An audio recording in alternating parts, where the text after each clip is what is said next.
The negative space of a thought.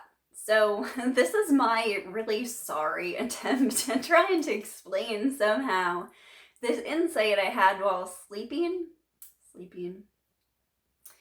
And I just had this sort of experience and realization that every time I think something or experience something, that the opposite is already inherent in that completely.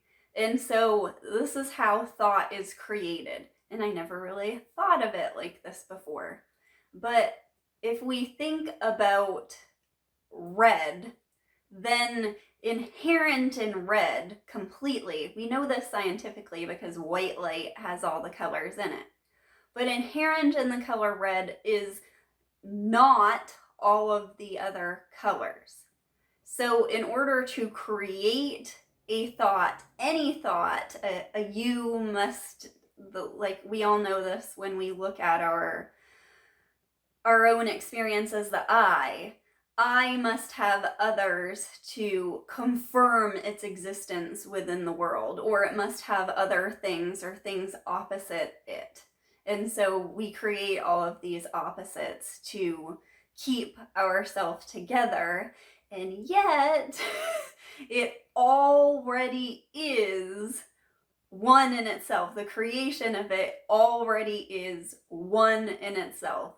And I hope that I'm able to communicate this because, again, it was just this really like profound sort of realization, but not. And it stayed with me. And it changed how I thought about things, but at the same time, it was really, really hard to grasp, which is the nature of all realizations like this. But of course, everything already is. This is something we go back to and go back to again. It already is whole, or whatever word you want to use to point to it. It already is love. You are already loved in order to manifest the experiences that you want to create the kind of visions that you have. In order to manifest love in the way you want, we have to tap into this power that we already are love.